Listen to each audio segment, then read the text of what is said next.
My name is Joel, at least that's what my ID says. I'm 29. I live in Tucson, Arizona. I work in data entry for an insurance company, which means I spend 8 hours a day entering information about people I will never meet into systems that will never remember them. It's the kind of job that makes you feel like a ghost operating machinery. You leave no fingerprints, you process, you submit, you close the tab. The gym was supposed to be the opposite of that, something physical, something with resistance, something that reminded me I had a body. I started going to a place called Summit Athletic Club about 8 months ago. Standard setup, weights, machines, turf area, a small row of treadmills along the window facing the street. I went 3 or 4 times a week, usually in the early evening after work, around 5:30. Enough of a routine to feel structured, not so rigid that missing a day felt catastrophic. For the first 2 months, everything was completely normal. Then one evening I walked in, swiped my membership card at the front desk, and the woman working the desk, a woman I had seen dozens of times but never actually spoken to, looked up from her computer and said, "Hey Joel, rough day?" I smiled reflexively and said, "A little, yeah." I was 3 steps past the desk before it hit me. I stopped walking. I turned around. She was already looking back at her computer. I stood there for a second, running it back. Had I ever told her my name? I paid for my membership online. I swiped a card. I had maybe exchanged 5 sentences total with anyone at that front desk in 2 months of going there. I couldn't remember ever introducing myself. I told myself she probably just read it off the membership system when I swiped. That made sense. That was the reasonable explanation. I filed it and moved on. But it was the rough day part that I couldn't file. How did she know it had been a rough day? I had just walked in. I hadn't said anything. I was wearing the same gray shirt I always wore. I hadn't been crying. I hadn't been visibly limping or distressed. I had just walked through the door. I thought about it for the entire duration of my workout, and by the time I left, I had almost convinced myself she'd just said it as a generic friendly thing. The kind of thing you say to regulars to make them feel seen, almost. I want to be clear that I am not a paranoid person by nature. I don't believe in conspiracies. I don't catastrophize. I'm the person in the friend group who talks everyone else down from the ledge, who finds the boring explanation for the strange thing, who says it's probably just before every sentence. So when things started accumulating, I fought hard against what I was noticing. 2 days after the front desk moment, I was in the middle of a set on the lat pull-down machine. There were 3 other people in my section of the gym. I didn't know any of them. I had never seen any of them before. I finished my set, and the man on the machine directly across from me, mid-50s, gray shirt, reading glasses pushed up on his forehead, looked over casually and said, "You should really eat something before you come in. Your body's running on empty." I blinked at him. "Sorry?" He nodded at me in a vague, unhurried way and went back to his set. I stared at him for a long moment. He wasn't wrong. I had skipped lunch that day because of a work deadline, and I'd felt it during my warm-up. That hollow, slightly nauseous feeling of training fasted when you didn't plan to. But I hadn't told anyone that. I hadn't mentioned it to a single person. And this man, a stranger, someone I had never seen before, had just identified it accurately on sight. I packed up my bag and went to the water fountain. On my way back, I passed a woman doing dumbbell curls near the mirror. She glanced at me and said, without breaking her rep, "It gets easier. The thing with your brother, I mean. Give it time." I stopped walking. My brother and I had gotten into an argument 3 weeks ago, a bad one about our mother's health situation and how he wasn't helping. We hadn't spoken since. I had not posted about it online. I had not mentioned it at the gym or to anyone at work. It was a private internal weight that I had been carrying alone. I turned to look at the woman. She was already focused on her reflection, counting reps under her breath. My hands were shaking by the time I reached the exit. I went home and sat in my kitchen for a long time. I'm a logical person. I needed a logical framework, so I started building one. Possibility 1, these were coincidences. Generic statements that could apply to almost anyone. Rough day is something people say. You should eat before training is something anyone who sees someone training sluggishly might say. It gets easier is a statement so broad it lands on almost everything. But the thing with your brother, that was specific. That was not a generic comfort statement. That was a reference to a specific situation that no one in that building had any access to. Possibility 2, I was misremembering. I had told someone about my brother and forgotten. Sleep deprivation and stress can do that. Create gaps, blur sequences. Maybe I'd mentioned it to someone at work and that person knew someone at this gym and word had traveled in some mundane social way. I sat with that for a while. It didn't hold. Possibility 3, something was happening that I didn't have a framework for yet. I went back the next day. I know that sounds like the wrong decision, but I needed to know if it would happen again, because one more instance would collapse the coincidence theory entirely. I walked in and swiped my card. Different person at the desk, a young guy I'd never seen before. He looked up and said, "Hey, how's your mom doing?" I stood at the desk and looked at him directly and said, "I've never spoken to you before in my life. How do you know about my mother?" He looked genuinely confused. He said, "Oh, sorry, did I get you mixed up with someone? I'm bad with faces." I stared at him. He stared back. He looked completely sincere. The confusion on his face looked real. I went into the gym. I lasted 11 minutes before I left. I need to tell you about the mirrors. Summit Athletic Club, like most gyms, has mirrors along most of the walls. Floor to ceiling on the free weight side, waist to ceiling on the machine side. Standard gym infrastructure. You use them to check your form. You use them to see the room behind you. I had never thought about them as anything other than functional. About a week into what I was now privately thinking of as the situation, I noticed something about the mirrors. I was doing shoulder presses and watching my form, and in the reflection behind me, I could see the rest of the gym, the rows of machines, the other members, the back wall. Normal. But I started noticing that the people reflected in the mirror didn't quite match the room the way they should. I don't know how to explain this precisely. It wasn't that there were extra people in the reflection or missing people.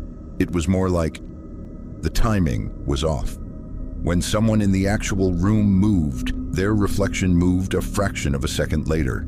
Not a mechanical fraction. Not the kind of imperceptible delay you'd get from some trick of light. A full, visible beat. Like watching a video call with lag. Like the reflection was buffering. I turned around and looked directly at the room. Everything looked normal. I looked back at the mirror. Normal. I went back to pressing. Then, slowly, I let my eyes slide to the reflection without turning my head. The lag was there. I watched a man across the room pick up a dumbbell. In the mirror, he picked it up a second later. I watched a woman wipe down a machine. In the mirror, she did it after. I set my weights down and walked to the mirror and pressed my hand flat against it. It was cold. It was solid. It was a normal mirror. I turned around, and the man who had told me to eat before training, the one in the gray shirt with the reading glasses, was standing about 6 feet away, watching me. He said quietly, "You're not supposed to look at it like that." I said, "Like what?" He said, "Directly. It doesn't like being looked at directly." Then he picked up his towel and walked toward the locker room like he had said something completely ordinary. I called the gym's number that evening and asked some basic questions. How long the location had been open, if there had been any complaints or problems from members. The customer service person was friendly but not very helpful, nothing on record. The location had been open for 6 years, no reported incidents. I looked up the address online. Before Summit Athletic Club, the building had been a facility. Before that, it was a record storage warehouse before that. And this took me deeper into county archives than I expected. It had been an evaluation center that closed in the early 1990s under circumstances that the county records described only as administrative changes. I don't know what that means. I didn't dig deeper because some part of me didn't want to know. I went back to the gym one time. I don't know why. I think I needed some kind of closure that never came. The woman who had mentioned my brother was there. I walked up to her, asked her how she knew about my family situation. She looked at me with an expression, not confused, not guilty, not threatening, just patient, like she had been waiting for me to ask. She said, "We all know, Joel. We've always known." I said, "Who is we?" She looked around the gym slowly at every person in the room, and they all, at the exact same moment, stopped what they were doing and looked at me. Not in a way, they just looked and waited. I walked out. I have not been back. I still think about the man in the shirt and what he said. He didn't like being looked at. I've spent a lot of time trying to figure out what he meant.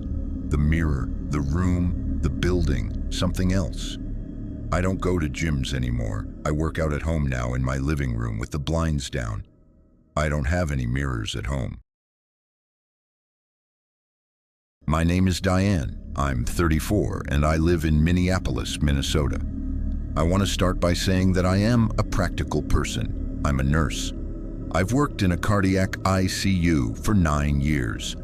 I've watched people die, and I've watched people come back from places they had no business returning from, and in both cases, what I walked away with was not mysticism. It was a deep, almost aggressive respect for the mechanics of the human body and the limits of what the mind can process under stress.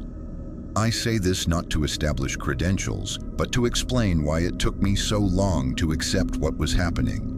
Because when your entire professional identity is built around finding the clinical explanation, the absence of one feels like personal failure.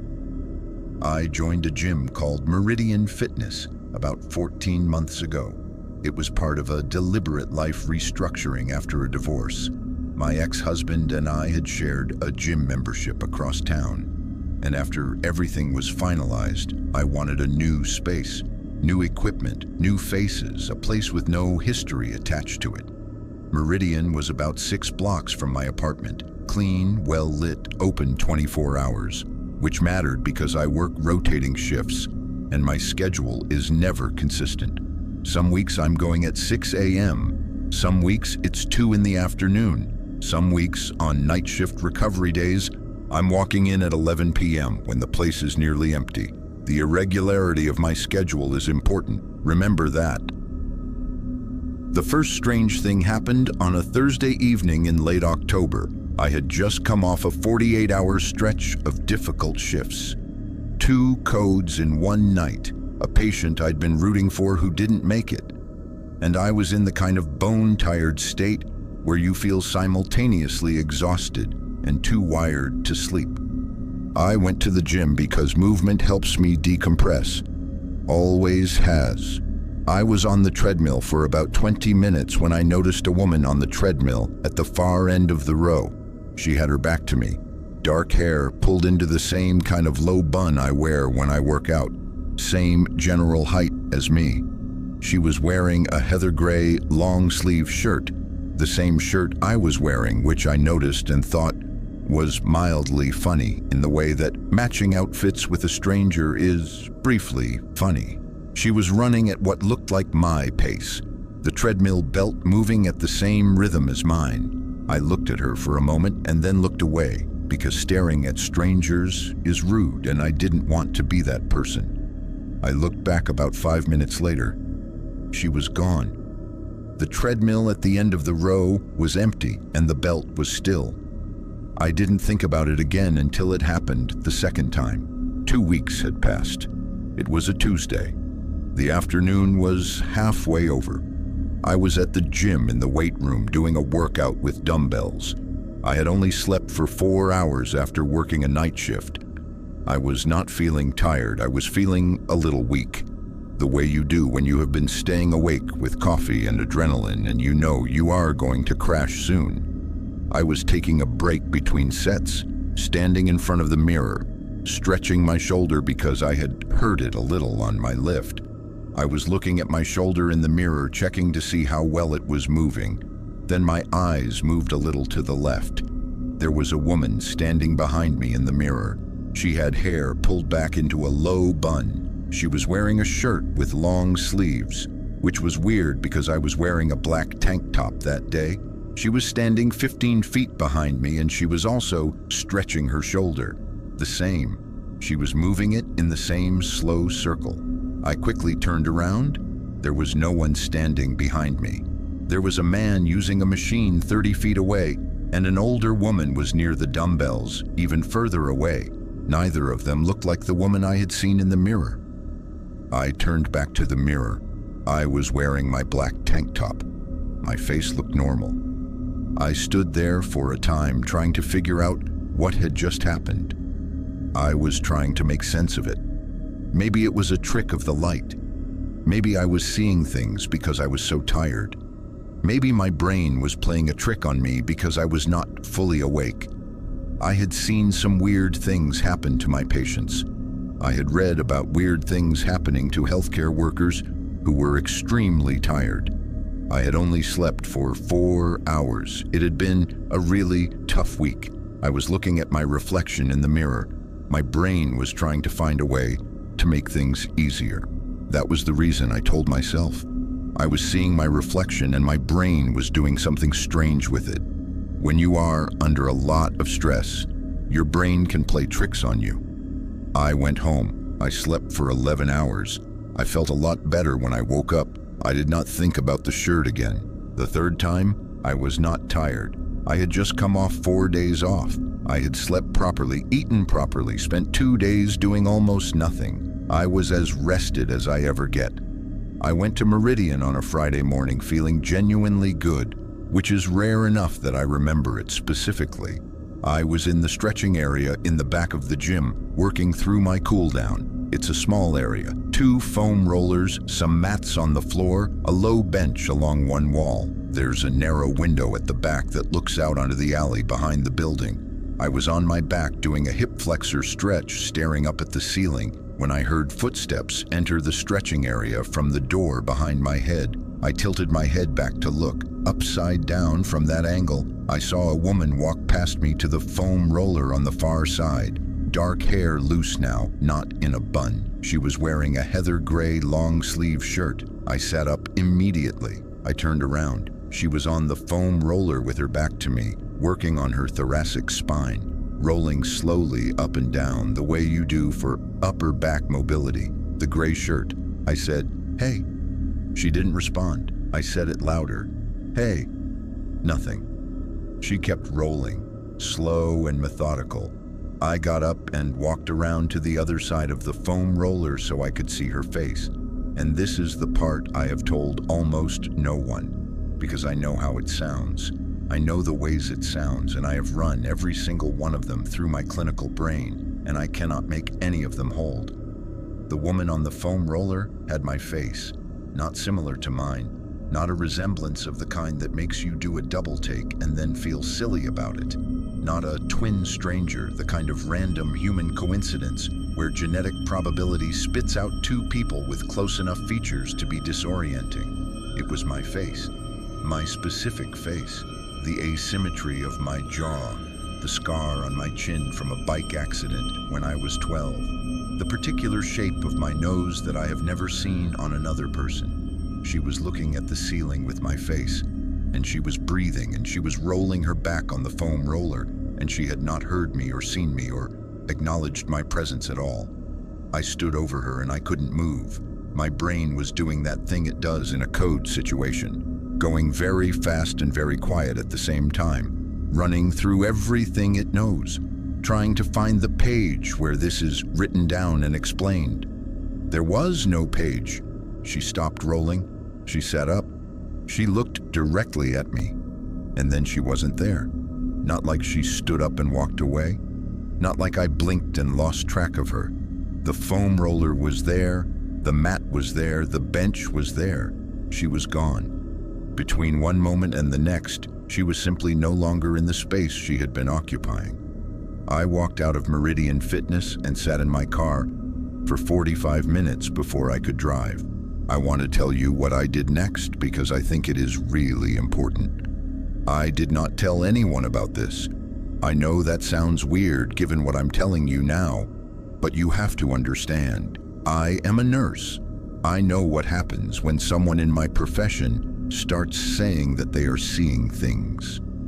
I know how fast people find out about it. I know what it can cost me. So I kept it to myself.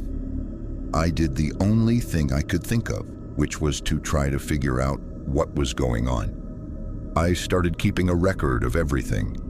Every time I went to Meridian, the date, the time, how long I was there, what I saw, I wrote down every time I saw her in much detail as I could.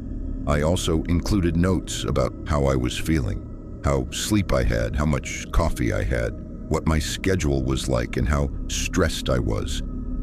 After 6 weeks of keeping this record, here is what I found out.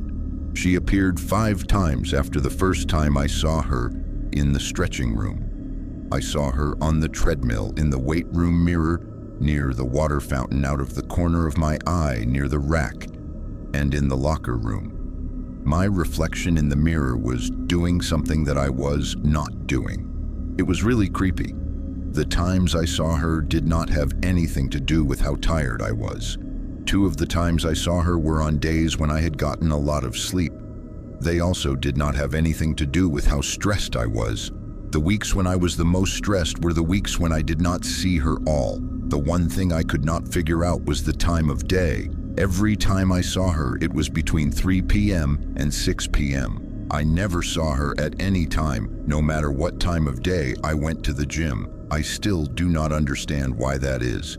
Here is the thing that really got to me, the thing that made me realize that this was not just something weird that I could deal with, but something that would change the way I thought about the world. In my record, I had written down what I was wearing each time I saw her. The gray shirt with sleeves. The gray shirt with sleeves again. A navy sweater that I did not own. Dark leggings with a stripe that I did not have. I went back. Thought about what I had been wearing on each of those days. The time I saw her on the treadmill, I was wearing a gray shirt with long sleeves, the same as her. The time I saw her in the weight room mirror, I was wearing a tank top. She was wearing a shirt with long sleeves that I was not wearing. 3 months after that, I bought a gray shirt with long sleeves from a brand I had never bought from before. I bought it on a whim because it was on sale. I wore it to the gym for the time on a Wednesday afternoon. It was between 3 p.m. and 6 p.m. I was standing in the locker room looking at myself in the mirror wearing this shirt that I had bought without thinking about it, and I realized something that I still do not understand. She had been wearing that shirt 4 months before I bought it. She had been wearing that shirt before I even knew it existed. I have been trying to find the words to describe what I think was happening. As a scientist, I don't have a framework for this. I've had to look elsewhere. The closest thing I've found is an idea in physics about time and observation. It says that when we observe something, it's not a passive act. The person, the thing being observed, are connected in some way. I don't know if I'm using this idea correctly. It feels like it might be related to what I experienced. She wasn't a ghost. I don't believe in ghosts. She wasn't a hallucination because hallucinations don't wear clothes I haven't bought yet. She wasn't a twin or a duplicate in any sense because those explanations require 2 people. What I kept seeing was myself. Myself with the scar on my chin, doing things that hadn't happened yet. I think I was seeing myself, a version of myself that existed in the future, or a possible version of myself. I think that gym was somehow affecting the hours between 3 p.m. and 6 p.m. I don't know what or how. Something strange was happening. I stopped going to Meridian 6 months. I joined a gym on the other side of the city. I chose it carefully, making sure it was in a building with a history. I go to the gym in the mornings now before 10 a.m. I'm not sure if it matters. At night, when I'm tired and can't sleep, I think about this. If it was really me, some version of me from the future, then there must be a version of me that went to the gym at 4 p.m. and saw myself standing there. I wonder what that version of me felt. I know what I felt when I was the one standing. I felt like I was recognized. I'm still not sure if that was the comforting or the most terrifying thing I've ever experienced. My name is Patrick. I'm 37 and I live in Nashville, Tennessee. What I'm about to describe took me almost a year to piece together. And even now, with everything laid out in front of me, I can only look at it for so long before I have to step away. Not because anyone got hurt, not because anything dramatic happened, really, but because of what it suggests. About memory, about places, about whether a person can leave something of themselves behind in a room without meaning to. I teach high school history, have been for 12 years. I'm someone who needs evidence, who gets uncomfortable when a story doesn't have documentation behind it. I say this so you understand that I am not the kind of person who goes looking for this sort of thing. About 2 years ago, I joined a gym called Central Rec. City-owned, been around since the late 70s. It's the kind of place that hasn't seen a renovation in a long time. The equipment is older, the carpet is worn, the mirrors have that spotty film around the edges that comes from decades of humidity. But everything works, and there's something about it, honestly. A weight to the place, like it remembers things. The weight room in particular had that quality. I noticed it the first week and never stopped noticing it. What I didn't notice for the first 3 months was the corkboard. It ran along the wall near the entrance. Long, maybe 12 feet, covered in the usual stuff. Class schedules, personal training flyers, notices about pool closures, but mixed in with all of that were photographs. Members, I figured, past and present. Some were candid shots, someone mid-lift or on a treadmill. Some looked posed. A few were clearly decades old, faded color or black and white entirely. I walked past that board probably 100 times without stopping. Then one evening in November, I stopped. I genuinely couldn't tell you why. I was already a little late, had my bag on my shoulder, had no real reason to pause. But something made me actually look at it, not glance, look, for the first time. There was a photograph in the bottom right corner, older than the others. The paper had gone that warm amber color that happens when old photochemicals start breaking down. It showed the weight room. This weight room I could tell from the ceiling and the mirrors. And in the foreground, a man doing a barbell curl. His face was turned just slightly toward the camera, not looking at it directly, but almost. I stood there longer than made sense. Then I went in and did my workout. But I thought about that photograph the whole time, the way you think about something that snagged on you without your permission.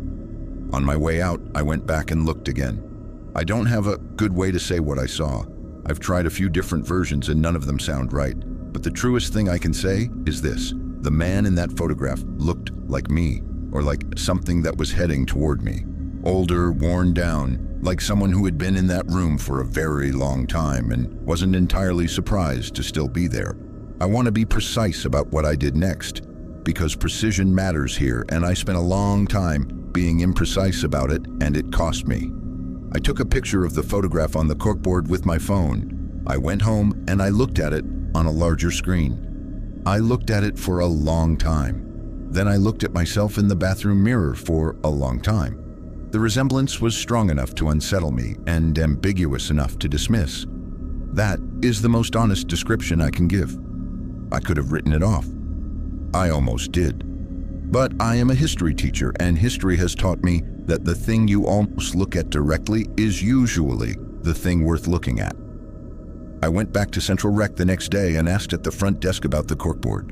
I asked the woman working there, a woman named Gloria, who had been there, she would later tell me, for 19 years, who maintained the photos on the board, who put them up, whether there was a record of where they came from. She looked at me in a way that I initially read as mild irritation, the way public employees look at you when you ask a question that creates administrative inconvenience. But then I realized it wasn't irritation, it was something more careful than that.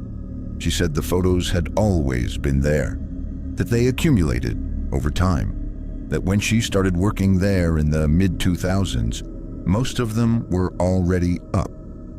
She didn't know who put them there originally. I asked if the man in the bottom right photograph was a member she recognized.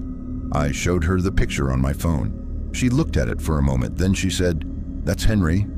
I said, "Do you know his last name?" She said she didn't. She said Henry had been a regular for as long as she could remember, and then at some point, she couldn't say exactly when, he had stopped coming in. She said that happened sometimes with older members. She said it in a tone that was a specific kind of gentle, the tone people use when they mean something they're not saying directly. I asked when the photograph was taken. She looked at it again and said she honestly didn't know. She thought it had been on the board since before she started, which would put it at 20+ years old, at minimum. I thanked her and went to do my workout. I looked at the mirrors the entire time. Here is what I found out over the following 6 weeks. I am a researcher by training and by habit, and when something gets into my teeth, I cannot let it go. So I researched. Central Rec's administrative records going back to the 1980s are kept in a filing room off the main office. They're not digitized.